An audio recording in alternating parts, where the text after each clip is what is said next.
Do you know who Mr. Leach is? Yeah, he's the school janitor. Yeah, he's our school's janitor, right?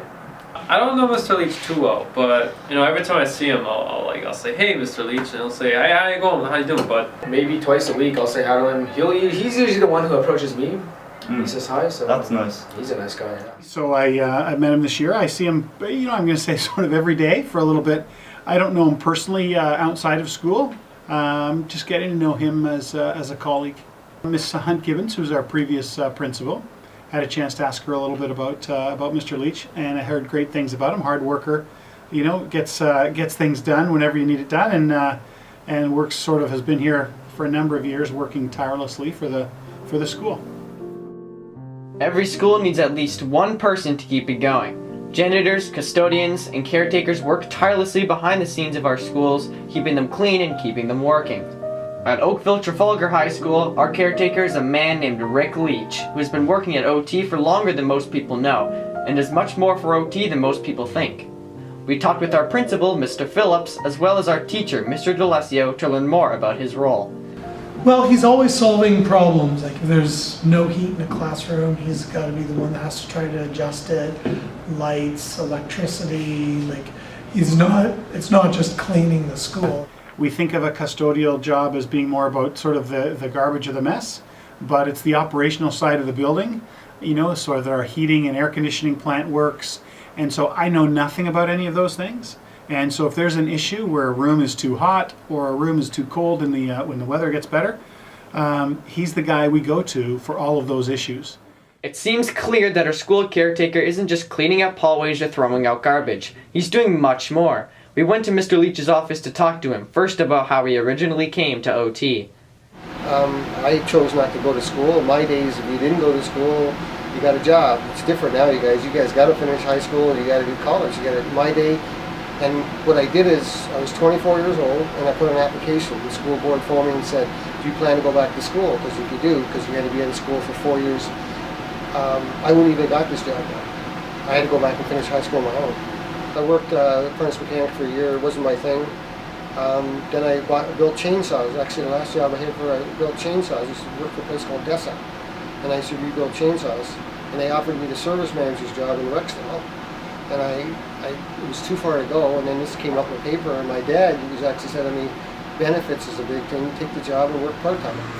Well, what I do is, I have a control system. If somebody's hot or cold is on a computer, I just say somebody's cold in 220. I go into it, I look what's wrong. If I can fix it, I fix it. If not, I call a contractor. This system makes Mr. Leach's job a lot easier, but there's still a lot more to running the school. After our interview, Mr. Leach took us around the building and showed us all of the various mechanical rooms and areas where the machinery that runs the school is located. As you can see, there's quite a lot that goes on behind the scenes at OT. Every piece of equipment plays an important role, and Mr. Leach is solely responsible for keeping them running. Listening to him talk, it turns out that years ago the custodial staff at OT was very different and featured many more people than it does now. Years ago, when I started here, I used to have 12 full-time people. Used to have 2 people on days with me and 2 part-time girls. But they contract, it's all about money. What they do is they contract out as a company now. If there's a complaint with the cleaning, they come to me, then I go to the company, and then the company from there on. It's understaffed, but it's also, we have machines now. Like the old days, we didn't have a floor machine, so we had to wash all the halls. They just drive it down the floor, like modern equipment too. So as we now know, Mr. Leach is doing a lot for this school, and mostly on his own too. It's certainly a lot more work than the average student would be aware of. But that brings us to another point. Should students be more aware? It doesn't exactly seem like many students know or care about our custodial staff, judging by the amount of garbage and mess that's left around the building.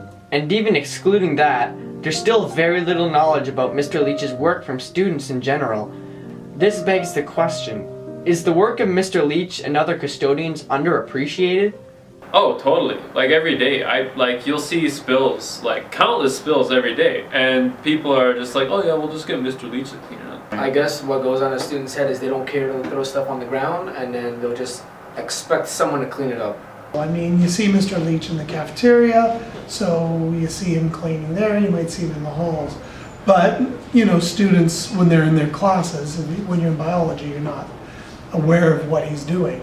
I think anytime you get 1,200, 1,300 people in a building, the role of any one specific person isn't always well known by the hundreds and hundreds of others who don't interact with that person. So, but I know that I hope we don't take him for granted. I know in the office we certainly know how much work he does. But what does Mr. Leach feel about being underappreciated? You know something? No, I actually spent the last couple of years, kids have been buying me coffees, coming up, talk to me. No, I think I love this school and I love the kids. I don't have any problem with that. Kids are kids, teenagers are teenagers. They make a mess and then they clean it up. Some do, some don't. But 90% of them, I've never had a problem. And after all this time, what does Mr. Leach think about his job in general? No, I enjoy this job. Okay, I'm that's tell you something right now. It turned into a good job. Years ago when I took it, there was no money but the benefits, but now it's a well-paid job. Like I say, I'm the only guy that works for the board. You make 50 grand a year, a little bit of overtime, and and I don't hate going to work. I'll put it that way. I worked at, like I said, I worked as a mechanic. I worked for Collier Road, picking paint orders one time. This is way better. If I could do it over again, I might get more education, but I still like this job.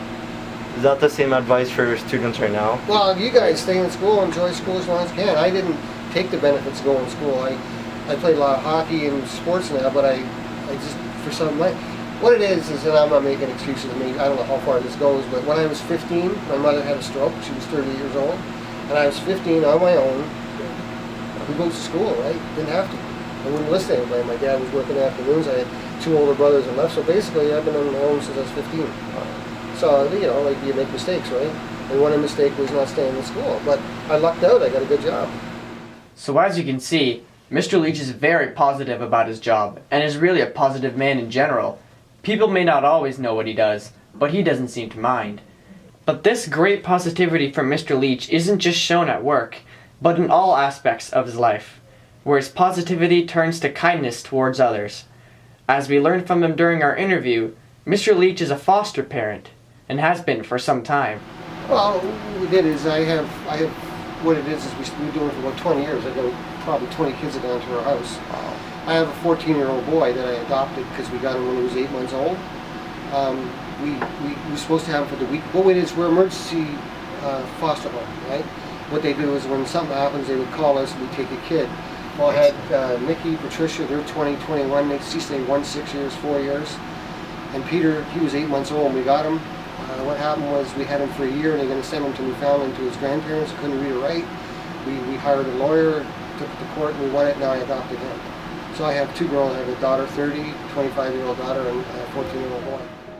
And the thing that I find is really, I don't want to say impressive, because admirable maybe, is even after his foster kids have become adult age, they still call him dad, and he still has an interest in their life. And we keep in touch, like a lot of them go back in homes or group homes. And I have the 2 girls, Patricia and Nikki, they call me dad. They still come over and they're 20 and 21. And so I always admire the fact that he gives of his time and money and home and his own personal stress. Like when something is going on in those kids' lives, he feels it and he advocates just as much as any parent would. And I find that a very admirable thing about him. So if he ever needs a favor from me, I'm only happy to help, because he's helping lots of other people in this world. It's obvious now that the caretaker of this school, Mr. Leach, is much more than any of us originally thought. He's an important part of our school and its history that many of us hardly ever take any notice of, let alone talk to. So the next time you see Mr. Leach, whether it's in a hallway, a classroom, or anywhere in the school, say hi to him, because we guarantee he'll say hi back, and it might just make all that he does for you and this school seem a little more appreciated.